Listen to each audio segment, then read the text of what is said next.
के रूप में हम श्रद्धे आज पूरी दुनिया के अंदर राहुल गांधी जी एक तपस्वी से कम भूमिका में नहीं है। आज राहुल गांधी जी का लगातार नेता दुनिया के अंदर पहुंच हुई, 4 किलोमीटर पद यात्रा करने वाला शायद आज तक कोई नेता पैदा लिया है, ना कोई भूतो राहुल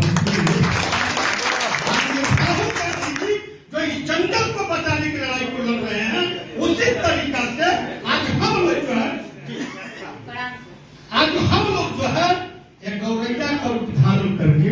हम लोगों की भी भूमिका है। इस जंगल में जो आग लगी है, समंदर में जोत लगा करके हम भी आपके कंधा में कंधा मिलाकर इस आग को, आताताई व्यवस्था को समाप्त करके अपनी लोकतांत्रिक प्रजातांत्रिक व्यवस्था को और हिंदुस्तान की असमियत को, जो पंडित जवाहरलाल नेहरू, महात्मा गांधी, सत्याग्रह टोपे, मंगल पांडे, खुदराम बोस, अरविंद घोष, चंद्रशेखर आजाद, सुभाष चंद्र बोस इत्यादि हमारे महापुरुषों ने अपने संघर्ष, अपने बलिदान, अपनी कुर्बानी को देकर हासिल किया है इस देश को। और उतना ही नहीं, जब यह देश से आजाद हुआ, एक सुई की कंपनी भी इस देश में नहीं थी। मगर धन्य है कांग्रेस, और धन्य है कांग्रेस का नेतृत्व। आज सुई से लेकर के जहाज तक सारी व्यवस्था वो कांग्रेस की देन है। और कांग्रेस के व्यवस्था को धीरे धीरे धीरे धीरे धीरे धीरे करके रेल से लेकर स्टाम्प से लेके एयरपोर्ट से लेकर के सारी कंपनी से लेके फैक्ट्री से लेकर के सारी व्यवस्था को ये लोग बेचने का काम कर रहे हैं। हमारे पूर्वज के रूप में जो कांग्रेस ने कमाई है उसे लुटाने का काम कर रहे हैं। ऐसी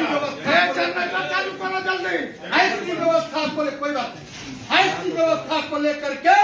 जिस अंदाज में मैं समझता हूँ आज ये लड़ाई लड़ी जा रही है, उस लड़ाई में हमारे नेता जन नायक पप्पू यादव, जो गरीब और शोषित और पीड़ितों की आवाज बनकर, जो संपूर्ण देश के अंदर अगर देखा जाए, अगर ऋषि के रूप में, अगर ऋषि और महर्षि के रूप में अगर माननीय राहुल गांधी जी आते हैं, तो सेवक के रूप में, सच्चा सेवक के रूप में जन नायक पप्पू यादव।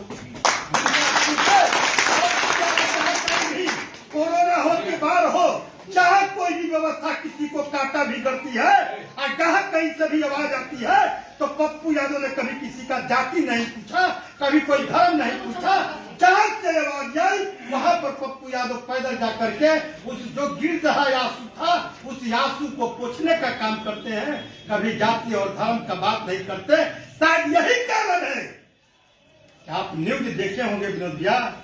बाबा देखे होंगे, सभी लोग आप लोग, उस न्यूज में सुनील भाई, इतिहास में सुरेंद्र भैया पहली बार एक वरिष्ठ प्रवक्ता और बड़े बड़े नेता जहां पर खड़े हैं, बैठे हैं, और ज्वाइनिंग के टाइम में पप्पू यादव जब ज्वाइन, बहुत लोग हम लोग ज्वाइन देखते हैं, कांग्रेस में आते देखा, जाते देखा, जाते देखा, जाते देखा, इसी से तो सब लोग पैदा ही लिए हैं। और कांग्रेस कमेटी के वरिष्ठ नेताओं ने एक स्वर में कहा कि हम लोग